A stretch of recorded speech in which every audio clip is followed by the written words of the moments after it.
یہ کہ اگر کوئی آدمی سوچ اس کی اچھی نہیں ہے، خراب سوچے، گندی سوچے، تو پھر آپ اس کے سامنے اچھی باتیں بھی پوری کریں گی، وہ ان باتوں کو اپنائے گا نہیں، اگنور کرے گا، درگزر کرے گا، ترک کرے گا، چھوڑے گا، تو جو ان باتوں کو بالائے طاقت رکھے گا تو اس کا دنیا کا بھی نقصان اور آخرت کا بھی نقصان۔ شاید یہ اتنی بھاری اور کریٹیکل بات نہیں ہے کہ آپ جیسے دماغ رکھنے والے نمازیوں کو میری یہ بات سمجھ میں نہ آئے۔ تقریباً سب کو یہ سمجھ میں آ رہی ہے، کوئی بہت بڑی بات نہیں ہے، بہت بڑا مسئلہ نہیں ہے کہ سمجھ سے باہر تر یا سمجھ سے بڑے بڑی آپ کا سمجھ رہے ہیں۔ تو جب دین کی بات، شریعت کی بات، قرآن کی بات سامنے رکھی جاتی ہے اور اللہ اور رسول اللہ کی بات بتائی جاتی ہے، تو جب بڑی بات بتائی جا رہی ہے تو بھلا منشیہ جو ہوتا ہے، اچھی ذہنیت رکھنے والا جو ہوتا ہے، وہ اچھی باتوں کو ایکسپٹ کرتا ہے، وہ جانتا ہے کہ ان باتوں کو اگر ہم قبول کرتے ہیں تو میرا دنیا بھی سمجھ جائے گا، بن جائے گا، اور آخرت بھی بن سمجھ کے اس کے لیے بہت تیار ہے۔ ان اللہ وعند الناس اس کے لیے خوشخبری ہے، فائدہ ہی فائدہ ہے۔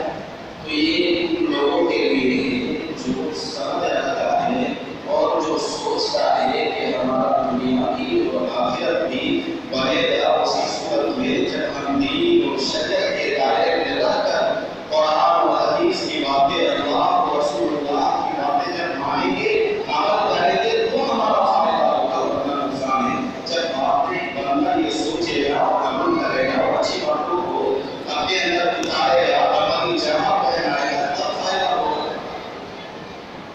ہر جمعہ تقریباً کچھ باتیں آپ کے سامنے رکھی جاتی ہیں، ماننے والا مانتا ہے، نہیں ماننے والا کو بھی ایک اپنا ایک وکیل اپنا لیا ہے، ایک شعار کہہ لیجیے، یا ایک اپنا ذہن بنا لیا ہے کہ ہر جمعے میں جانا ہے اور خطبے سے پہلے کچھ بات بتائی جاتی ہے، جہاں ہمارا جو نبوت سماع ہمارے ساتھ ہے، سنتے رہیں گے، اور باقی جو ہے ہمارا خیال رہے نہ رہے، ان سے ہم کو کوئی مطلب نہیں ہے، عمل کرنا نہیں ہے، لہٰذا جو باتیں بتائی جائیں گی جب تک ہمارا ساتھ دے گا ہم سنیں گے، خیال کے ساتھ سنیں گے، خیال کے ساتھ سنیں گے، ورنہ کہیں اور بیچ میں غائب ہو جائے، ذہن ہٹ جائے، کام سننا ہم کرتے ہیں، ہم کو کوئی مطلب نہیں۔ اور جن کو مطلب ہوگا وہ خیال سے سنے گا بھی، عمل کی نیت سے سنے گا بھی، اور جو باتیں عمل کرنے کا ہے، اپنے اندر لانے کا ہے، وہ اپنے اندر لائے گا، اس زندگی میں سدھار لائے گا، یہی کرے گا، اور تربیت کر کے دیکھے گا کہ ان میں کمی اور گڑبڑی کہاں ہے، جہاں گڑبڑی ہے اس کو سدھارنے کی وہ پوری کوشش کرے گا۔ ہر جمعے میں سن کے جاتے ہیں، کوئی الگ بات تو بتائی جاتی نہیں ہے۔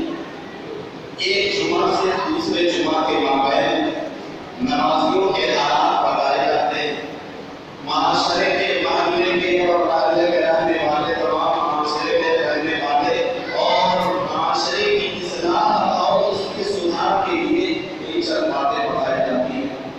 وہی باتیں بتائی جاتی ہیں، معاشرے میں گڑبڑی اور خرابی ہوتی ہے تو باتیں بھی بتائی جا رہی ہے، سننے والے سن بھی رہے ہیں، پھر بھی گڑبڑی ہے، پھر بھی سدھار رہی ہے۔ اس کا مطلب یہ ہے کہ ہم عمل نہیں کر رہے ہیں، سن تو ٹھیک آ رہے ہیں، جہاں تک سمجھ میں کی بات ہے کچھ حد تک سمجھ بھی رہے ہیں، لیکن جہاں تک عمل کی بات ہے عمل نہیں کر رہے ہیں۔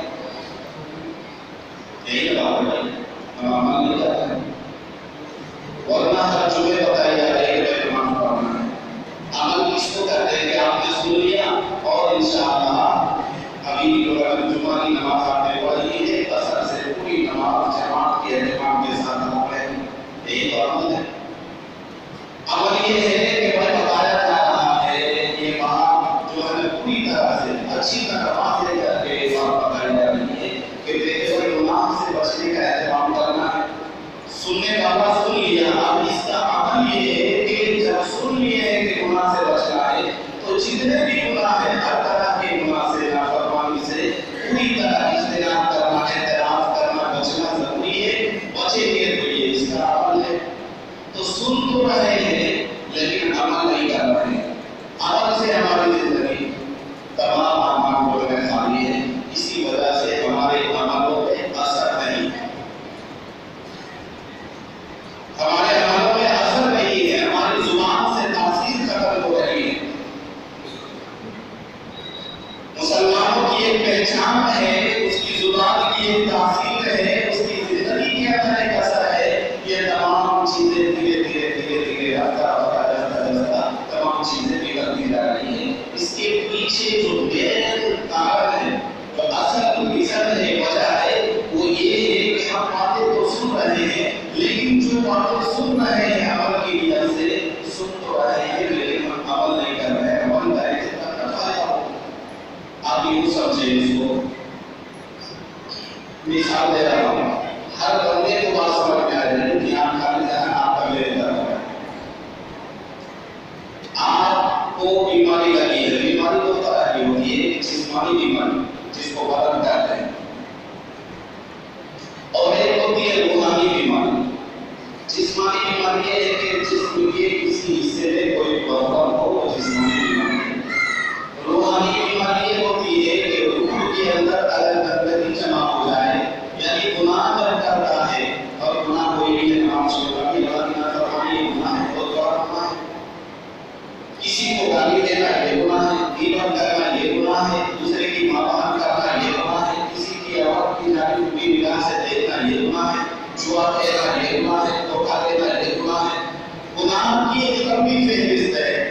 باہر ہے تو جب دل کے اندر ان چیزوں کا اثر پڑتا ہے تو روحانی بیماری اسی کو کہتے ہیں کہ دل گندا ہو جاتا ہے تو یہ روح کے اندر جو بیماری پیدا ہو جاتی ہے، روح کو بیماری لگ جاتی ہے. اب جو ہے جسمانی بیماری لگی ہے تو ڈاکٹر کے پاس جاتے ہیں، اور روحانی بیماری لگی ہے تو اس کا بھی ڈاکٹر جو ہے لیکن وہ طبیب نہیں ہے، وہ طبیب اعلیٰ ہوتا ہے. یعنی کسی اللہ والے کے پاس جو اللہ سے ڈرنے والا ہے، اللہ سے لب لگانے والا ہے، اللہ کے نام کی ضربیں لگانے والا ہے. روحانی بیماری کا علاج ان لوگوں کے پاس ہوتا ہے اور جسمانی بیماری کا علاج ڈاکٹر کے پاس ہوتا ہے. مثال اگر دھیان ہوگا تو بات سمجھ میں آئے گی کہ بات میں، کام میں، عمل میں اثر کیوں نہیں پیدا ہو رہا ہے، اور اثر کے لیے عمل ضروری ہے. اس کی سمجھانے کے لیے مثال دے رہا تھا. اگر یاد ہو، حاضر ہو، آپ کو بات یاد ہو.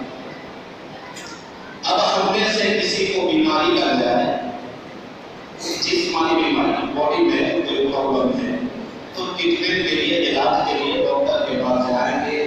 جب جائیں گے تو ڈاکٹر پہلے بیماری کی تشخیص کرے. تشخیص بولے تو پہلے بیماری کا پتہ لگائے گا کہ فلاں بندے کو یہ جو میرے پاس آیا ہے مریض بن کر، اس کی مرض کا پتہ لگائے گا کہ اس کو واقعتاً اس کی جسم میں کون سی پرابلم ہے، کیا بیماری ہے.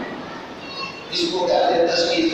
جب پتہ چل جائے گا کہ اس کو یہ بیماری لگی ہے یا اس کو یہ پرابلم ہے یا اس کو یہ تکلیف ہے، تو پھر اسی کے مطابق دوا کی تجویز کرتا ہے.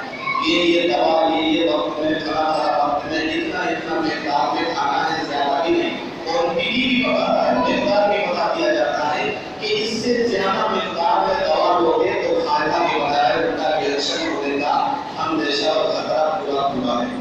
لہٰذا جتنا بتایا جا رہا ہے، جس ٹائم بتایا جا رہا ہے، اتنا ہی لینا ہے، اسی نوعیت پر لینا ہے، اور ساتھ ساتھ کچھ پرہیز بھی بتا دیتا ہے.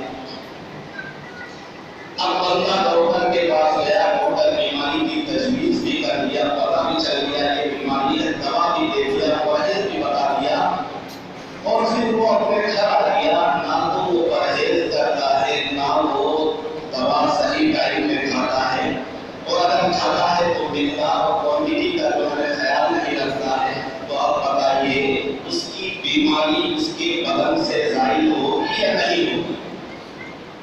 ہوگی. بیماری ختم نہیں ہوگی. بِأَيْدِهِ وَلِسَانِهِ. ہر زبان کو آپ دل کی بات، قرآن کی بات، حدیث کی بات، اللہ اور رسول اللہ کی بات، جہنم اور جنت کی بات، یہ تمام باتیں، صحابہ کی باتیں، ان کی زندگیاں